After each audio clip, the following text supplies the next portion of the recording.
Alors, pour notre stratégie de richesse, aujourd'hui, on va parler de la gestion de la trésorerie, gestion du cash, gestion de nos rendements. OK?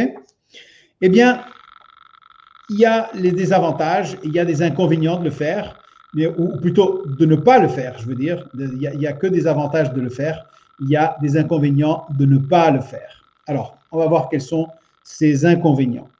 Eh bien, tout simplement, il y a par exemple le fait qu'on n'arrive plus à suivre les entrées et les sorties. On se dit, et on arrive à des situations de dire, oula, qu'est-ce qui se passe? Où est-ce qu'il est passé mon argent? Mais comment j'ai pu dépenser autant? Où est-ce qu'il est parti? Où est-ce qu'il est passé? Et souvent, peut-être c'est votre cas. Moi, ça m'est déjà arrivé. Et tu te dis, mais oulala. Et puis, il faut reprendre et aller voir, ah, OK, mais il est parti là. OK? Donc, il faut qu'on soit attentif à cela. Parce que ça part très, très vite. Vous avez jamais remarqué que c'est beaucoup plus facile c'est beaucoup plus rapide qu'ils partent que ce qu'ils reviennent?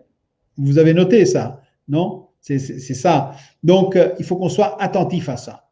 Et donc,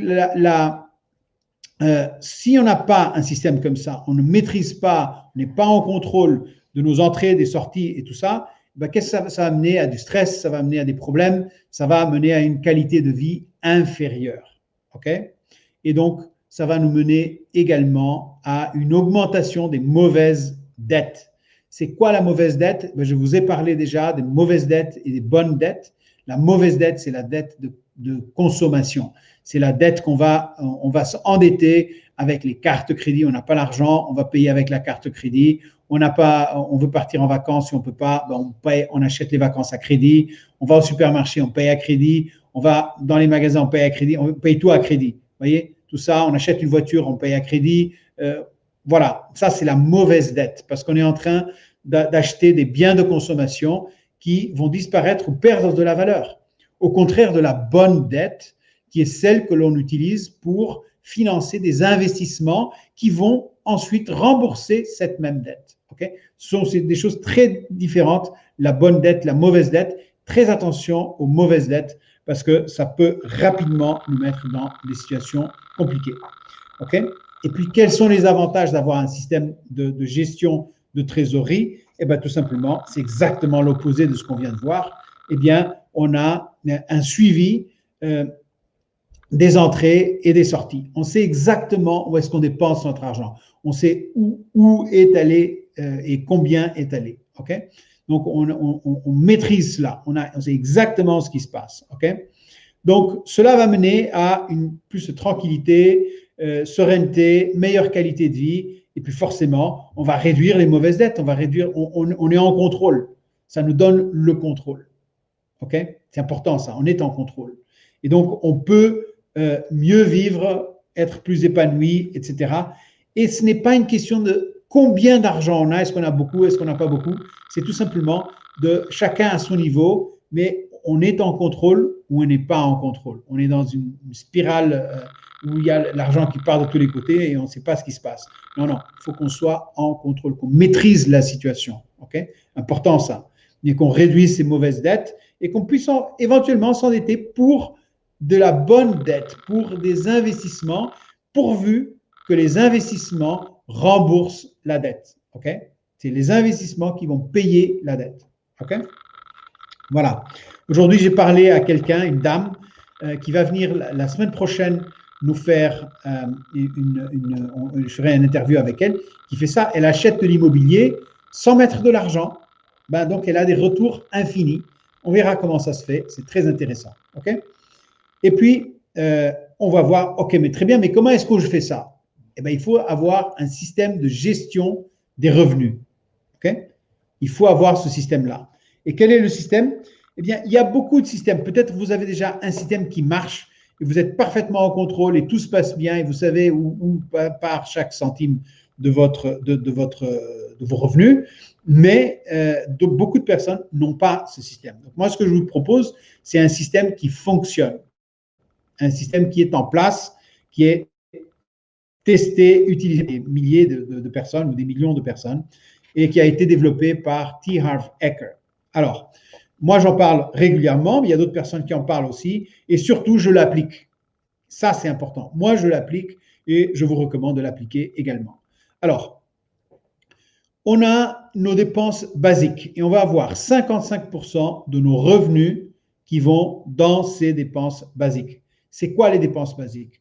Ben, c'est le loyer de notre maison ou l'emprunt hypothécaire de notre maison, c'est la facture du gaz, l'électricité et tout ça. C'est pour nous habiller, pour manger, pour nous déplacer. Enfin, vous voyez, ce sont les dépenses basiques pour notre vie de tous les jours, de notre quotidien. Okay? 55% de nos revenus. Ensuite, nous avons l'épargne long terme.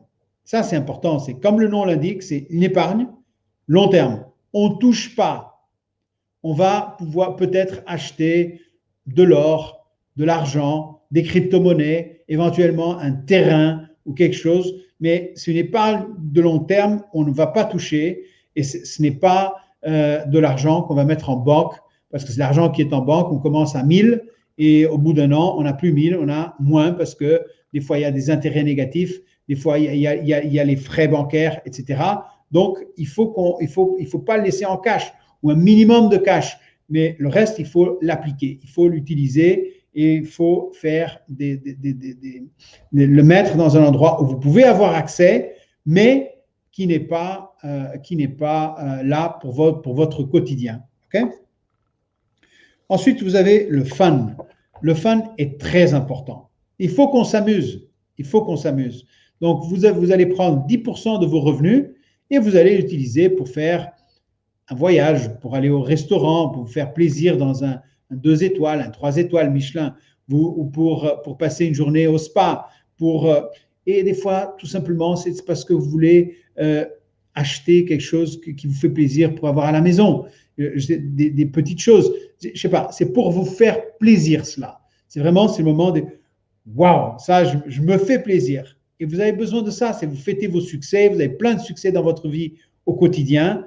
Même si des fois vous pensez qu'il n'y en a pas, il y en a plein. Pensez simplement, je suis reconnaissant de toutes les bénédictions que j'ai dans ma vie. Mais chaque bénédiction, c'est un succès dans notre vie. Okay? Amusez-vous avec cela et fêtez, célébrez cela. Ensuite, vous avez l'éducation. Très importante, l'éducation. Il faut qu'on se développe constamment. Et là, je vous parle essentiellement de l'éducation financière, mais évidemment, vous pouvez l'appliquer aux autres domaines de votre vie, d'éducation. Peut-être si vous voulez développer, apprendre plus sur les relationnements, sur autres aspects de votre vie professionnelle, etc. Il y a un aspect d'éducation qui est essentiel. Donc, 10% doit aller dans votre éducation. Et je vous recommande fortement l'éducation financière, dont notamment, par exemple, le Access Club est un exemple parfait pour cela. Ce groupe, ce mouvement aussi d'ailleurs. Okay? Ensuite, vous avez les dons. Et là, c'est tout simplement penser la chose suivante. Plus on donne, plus on reçoit. Et on voit les gens les plus riches du monde qui donnent des quantités absolument énormes d'argent, et probablement ils ne donnent pas que de l'argent, mais ils donnent beaucoup. Et on pense, ah mais ils sont tellement riches qu'ils peuvent se le permettre. Non, mais ils n'ont pas commencé maintenant. Ils ont ce principe depuis toujours. C'est plus je donne, plus je vais recevoir. Et je donne sans penser à je donne en échange de recevoir. Je donne. Et l'univers ou Dieu va faire en sorte que je reçoive. Probablement, et c'est très possible que je ne reçoive pas, que vous ne receviez pas en cash, mais vous allez recevoir peut-être en santé, en amitié, en plein d'autres. Toutes les pensées, toutes les bénédictions de votre vie. Okay? Donc, le don, c'est important. Okay? Si vous n'avez pas d'argent, vous donnez du temps, mais vous donnez. C'est important de donner. Plus on donne, plus on reçoit. Et puis, nous avons le fonds de liberté financière. 10% de vos revenus doivent aller dans ce fonds et c'est le fonds que vous allez utiliser pour faire vos investissements. Si vous ne savez pas comment investir, eh bien, le Access Club est parfait parce que c'est justement ce qu'il vous propose, de faire le travail pour vous et de vous permettre d'apprendre au fur et à mesure. Donc, 10% de